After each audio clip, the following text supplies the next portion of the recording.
الحمد لله نحمده ونستعينه ونستغفره ونعوذ بالله من شرور أنفسنا ومن سيئات أعمالنا. من يهده الله فلا مضل له ومن يضلله فلا هادي له، وأشهد أن لا إله إلا الله وحده لا شريك له، وأشهد أن محمدا عبده ورسوله. يا أيها الذين آمنوا اتقوا الله حق تقاته ولا تموتن إلا وأنتم مسلمون. يا أيها الناس اتقوا ربكم الذي خلقكم من نفس واحدة وخلق منها زوجها وبث منهما رجالا كثيرا ونساء، واتقوا الله الذي تساءلون به والأرحام، إن الله كان عليكم رقيبا.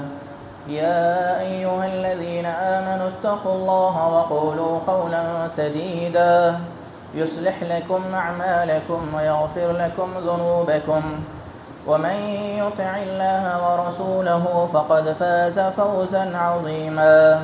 أما بعد، فإن خير الحديث كتاب الله، وخير الهدي هدي محمد صلى الله عليه وسلم، وشر الأمور محدثاتها، وكل محدثة بدعة، وكل بدعة ضلالة، وكل ضلالة في النار. أعوذ بالله من الشيطان الرجيم. بسم الله الرحمن الرحيم. يا أيها الذين آمنوا من يرتد منكم عن دينه فسوف يأتي الله بقوم يحبهم ويحبونه وذلة على المؤمنين عزة على الكافرين يجاهدون في سبيل الله ولا يخافون لومة لائم، ذلك فضل الله يؤتيه من يشاء والله واسع عليم. عن ابن عباس رضي الله عنهما عن النبي صلى الله عليه وسلم قال: لو كنت متخذا من أمتي خليلا لاتخذت أبا بكر ولكن أخي وصاحبي، او کما قال علیہ الصلاۃ والسلام، رواہ البخاری.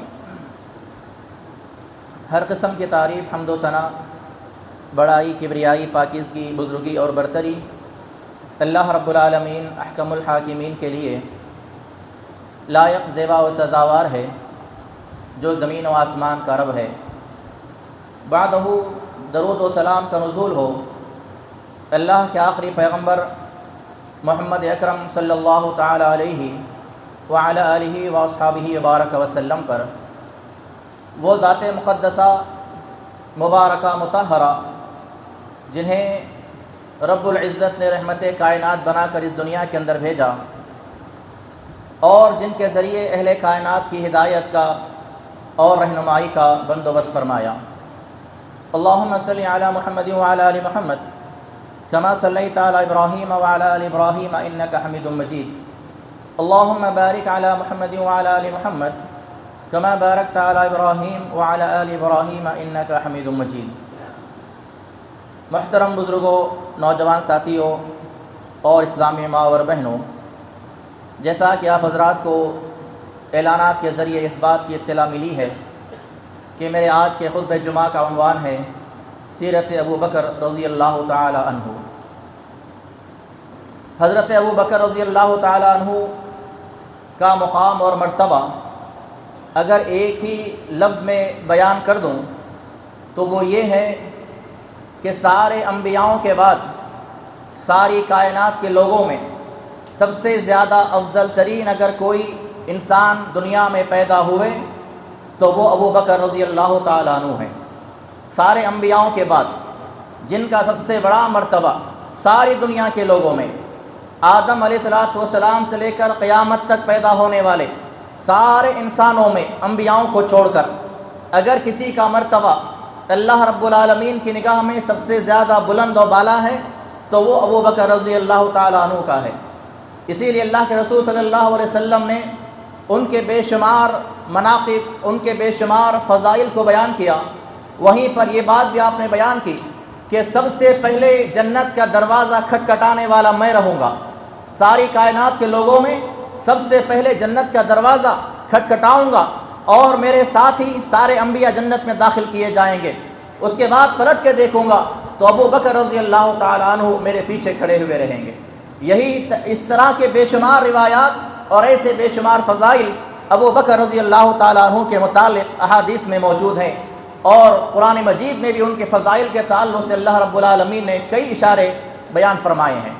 میں نے اسی لیے مختصر حمد و ثنا بیان کی، کیونکہ ان کے اتنے زیادہ فضائل ہیں، اتنے زیادہ ان کے مناقب ہیں، ان کے سیرت کے حوالے سے اتنی زیادہ باتیں ہیں کہ کون سے پہلو پہ ذکر کیا جائے، کون سے پہلو کو چھوڑا جائے، سمجھ میں نہیں آ رہا تھا۔ رات میں 3 بج گئے اس کی تیاری کرتے ہوئے کہ کس بات کو بیان کیا جائے، کس بات کو چھوڑا جائے۔ ہر بات اہم ہے، ہر بات قابل عمل ہے، ہر بات سننے کی ہے، ہر بات سمجھنے کی ہے، اور ہر بات ایسی ہے کہ اس پہ انسان اگر عمل کر لے تو اللہ کی بارگاہ میں کامیابی ہے۔ تو یہ ابو بکر رضی اللہ تعالیٰ عنہ کے سیرت کے حوالے سے کچھ باتیں انشاءاللہ قرآن اور احادیث کی روشنی میں آپ حضرات کے سامنے بیان کیے جائیں گے۔ صحیح بخاری کے اندر اگر ہم دیکھتے ہیں تو جتنے احادیث مجھے آج ملے ہیں خطبے کے لیے، وہ ساری کے ساری احادیث صحیح بخاری کی ہے۔ اگر میں ایک حوالہ دینا بھول بھی جاؤں تو سمجھ لیں کہ بخاری کی حدیث ہے۔ سارے روایات جو میں نے آج نوٹ کی ہیں وہ سب کے سب جو ہے صحیح بخاری کی ہے، اور سارے فضائل، سارے مناقب آپ کے اسی حدیث کے اندر، اسی کتاب کے اندر موجود ہیں۔ اس کے علاوہ دوسری اور بھی کتابیں ہیں، صحیح مسلم کے اندر بھی آپ کے مناقب موجود ہیں، ابو داؤد میں ہے، ترمذی میں ہے، مسند احمد کے اندر ہے، لیکن سب سے زیادہ مناقب جو مجھے ملے ہیں وہ صحیح بخاری کے اندر ملے ہیں۔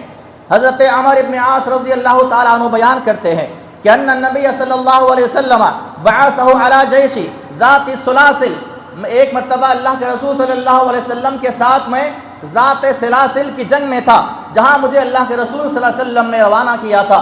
فاتیتہ، میں اللہ کے رسول صلی اللہ علیہ وسلم کے پاس حاضر ہوا اور کہا ایھا الناس احب الیک، اے اللہ کے رسول صلی اللہ علیہ وسلم، سارے انسانوں میں آپ کی نگاہ میں آپ کے پاس سب سے زیادہ چہیتا اور محبوب ترین کون ہے؟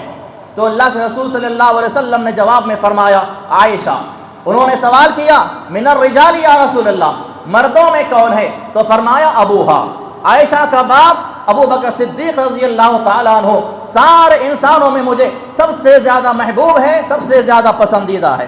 اور اسی طرح حضرت عبداللہ بن عمر رضی اللہ تعالیٰ عنہ بیان کرتے ہیں کہ کننا نخیر بین الناس فی زمن النبی صلی اللہ علیہ وسلم، ہم اللہ کے رسول صلی اللہ علیہ وسلم کے زمانے میں اگر لوگوں کو بہتری کے مقام اور مرتبے پہ لے جانا چاہتے، یعنی ہم آپس میں ڈسکس کرتے، بات کرتے کہ سب سے زیادہ بہتر کون ہے، تو ہم جو ہے سب سے پہلے جس آدمی کو رکھتے نخیر ابا بکر، وہ ابو بکر رضی اللہ تعالیٰ عنہ ہوتے، ثم عمر بن خطاب، ثم عثمان بن عفان رضی اللہ تعالیٰ عنہم۔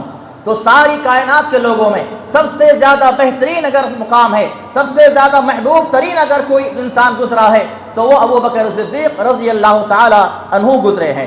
اللہ کے رسول صلی اللہ علیہ وسلم نے فرمایا، یہ حدیث بھی صحیح بخاری کی ہے، حضرت ابن عباس رضی اللہ تعالیٰ عنہ بیان کرتے ہیں کہ لو کنت متخذا من امتی خلیلا، اگر میں میری امت میں سے کسی کو اپنا جانی دوست بناتا لاتخذت ابا بکر، تو میں ابو بکر کو بناتا۔ اگر میں کسی کو ساری کائنات کے لوگوں میں، اپنی امت کے لوگوں میں سے کسی کو جانی دوست اگر بناتا تو ابو بکر کو بناتا، ولیکن اخی و صاحبی، لیکن وہ میرے ایمانی بھائی ہیں اور ان سے میرے ایمانی محبت ہے، ایمانی دوستی ہے، جو کہ کافی ہے۔ اس کے علاوہ حضرت ابو بکر رضی اللہ تعالیٰ عنہ کا اصل نام عبداللہ بن عثمان رضی اللہ تعالیٰ عنہ ہے، ان کا اصل نام عبداللہ ہے، لیکن وہ ابو بکر کی کنیہ سے مشہور ہو گئے، اور وہی روایات میں اور وہی جو ہے باتیں احادیث کے اندر موجود ہیں۔ اس کے علاوہ ان کے القاب کے تعلق سے اگر بات کی جائے تو سب سے مشہور ان کا لقب صدیق ہے، جیسا کہ ان کے نام کے ساتھ یہ بیان کیا جاتا ہے ابو بکر صدیق رضی اللہ تعالیٰ عنہ۔ صدیق کا لقب کیوں پڑا، اس کے بارے میں احادیث میں یہ بات ملتی ہے کہ جب اللہ کے رسول صلی اللہ علیہ وسلم معراج پر گئے، وہاں سے جب آپ کی واپسی ہوئی، مشرکین مکہ کے سامنے آپ نے جو ہے معراج کے حوالے سے ساری باتیں بیان کی کہ میں رات کے اتنے حصے میں، ساری رات میں نہیں، بلکہ رات کے کچھ ہی حصے میں 7 آسمانوں کی سیر کر کے آیا ہوں، یہاں سے فلسطین گیا، بیت المقدس گیا۔ یہ ساری باتیں جب مشرکین مکہ کے سامنے آپ نے بیان فرمائی تو سب نے آپ کی تکذیب کی، جھٹلایا اور کہا کہ یہ نبی پاگل ہو گیا ہے، ایک رات میں کون یہاں سے بیت المقدس جا سکتا ہے، پھر وہاں سے آسمانوں کی سیر کی بات کرتا ہے۔ اسی طرح کچھ لوگ ابو بکر رضی اللہ تعالیٰ عنہ کے پاس آئے، وہ اللہ کے رسول صلی اللہ علیہ وسلم سے ملاقات ابھی نہیں کیے تھے، معراج کے واقعے کے بعد ان کے پاس پہنچے اور کہا کہ ابو بکر دیکھو تمہارا آدمی ایسا ایسا کہتا ہے۔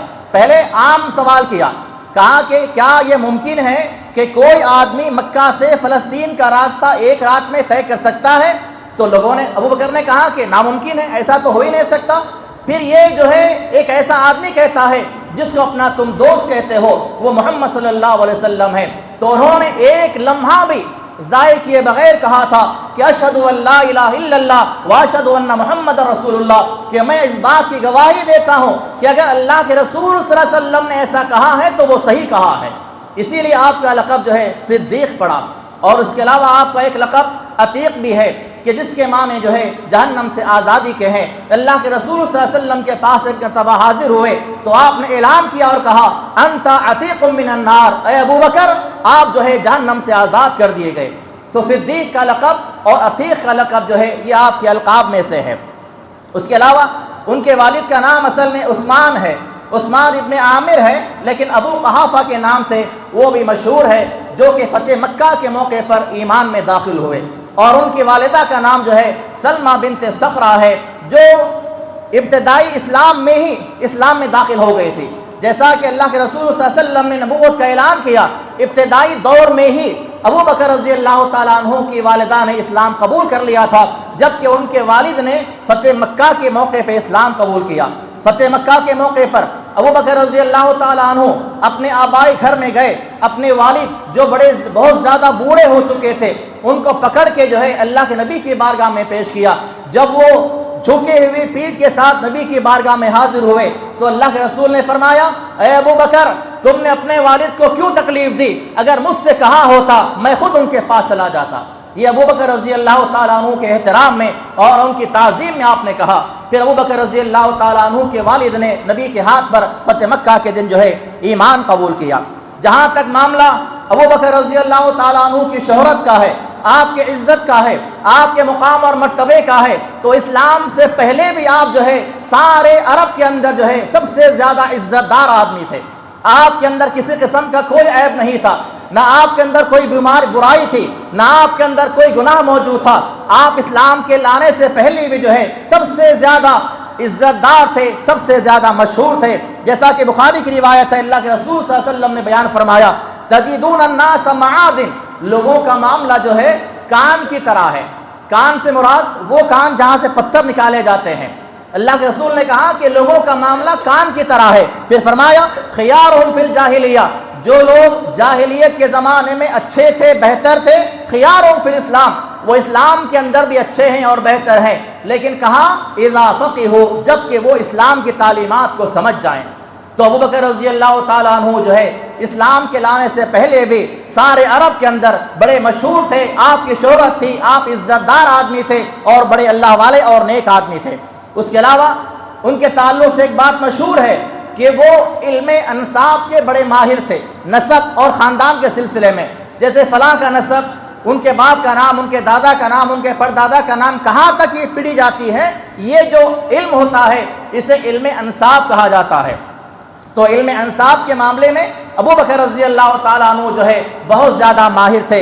حضرت عائشہ رضی اللہ عنہا فرماتی ہیں کہ فَإِنَّ أَبَا بَكَرَ أَعْلَمُ قُرَيْشًا بِأَنْسَابِهَا، صحیح بخاری کی حدیث ہے کہ میرے والد ابو بکر سارے قریش کے لوگوں میں سب سے زیادہ نسب اور خاندان کے باتوں کو جاننے والے اور علم والے تھے۔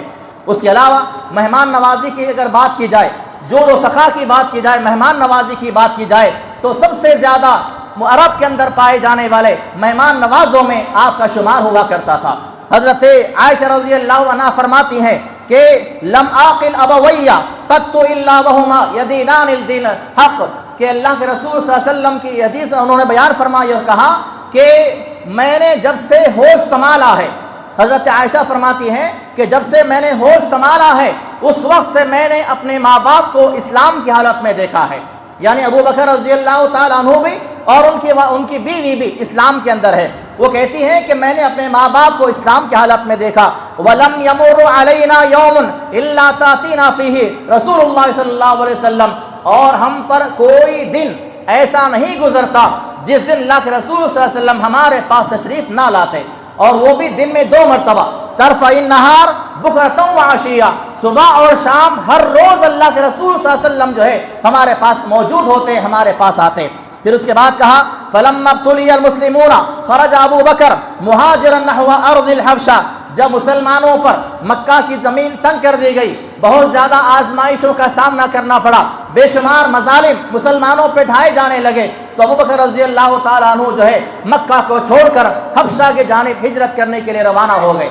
ابھی وہ جو ہے برق الغماد ایک علاقہ ہے، وہاں تک پہنچے تھے کہ لقیہ ابن دغنہ، ان کی ملاقات جو ہے ابن دغنہ سے ہو گئی، اور وہ قارہ قبیلے کے سردار تھے.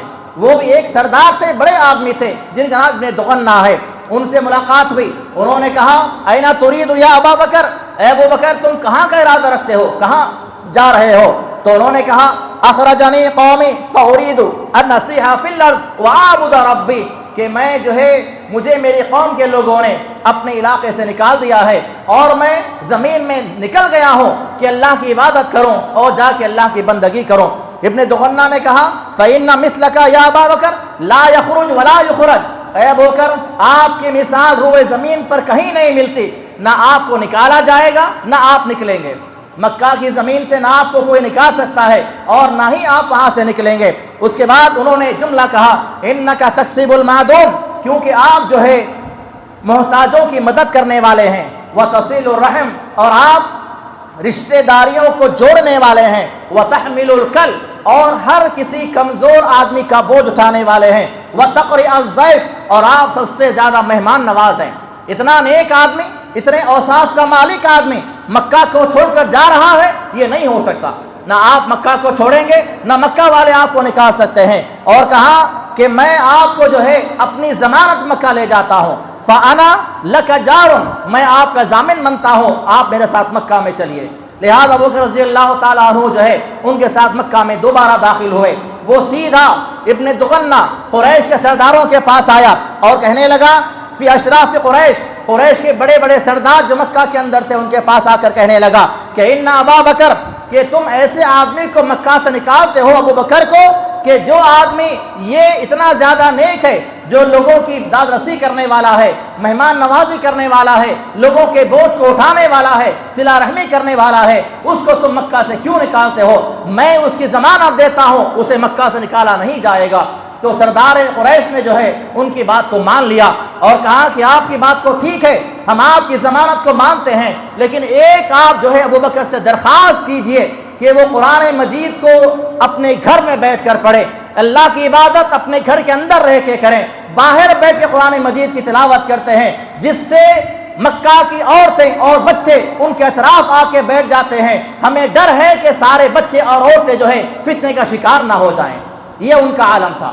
جب قرآن پڑھتے تھے اتنے زیادہ نرم دل تھے کہ روتے تھے، اور ان کے رونے سے داڑھی جو ہے بھیگ جایا کرتی تھی، اور مکہ کی ساری عورتیں اور بچے ان کے اطراف میں آ کے کھڑے ہو جاتے اور جمع ہو جاتے. تو مکہ کے سرداروں نے درخواست کی ابو بکر سے، اس بات کی درخواست بھجوائی کہ ان سے کہو کہ آپ مکہ میں رہیں، آپ کو کوئی تکلیف نہیں دی جائے گی، کیونکہ آپ ابن دغنہ کے جو ہے ضمانت میں ہے اور آپ کو جو ہے نکالا نہیں جائے گا. لیکن شرط یہ ہے کہ آپ اللہ کی عبادت اگر کرنا چاہتے ہیں تو اپنے گھر میں رہ کے کریے، آپ باہر نکل کے اللہ کی عبادت نہ کریں، آپ باہر نکل کے قرآن مجید کی تلاوت نہ کریں. اس کے علاوہ قبول اسلام کا معاملہ، سب سے پہلے اسلام قبول کرنے والوں کی لسٹ میں اگر کوئی آدمی ہے تو وہ ابو بکر رضی اللہ تعالیٰ عنہ ہے. حضرت عمار ابن یاسر رضی اللہ تعالیٰ عنہ بیان کرتے ہیں کہ رأیت رسول اللہ صلی اللہ علیہ وسلم، میں نے اللہ کے رسول صلی اللہ علیہ وسلم کو اس حال میں دیکھا، یعنی جب میں نے آپ سے ملاقات کی اسلام کی حالت میں، تو آپ کے ساتھ کتنے لوگ تھے؟ وما معه الا 5 عبد، آپ کے ساتھ صرف 5 غلام تھے، وامرأتان، 2 عورتیں تھیں، اور ابو بکر تھے. اتنے ہی لوگ،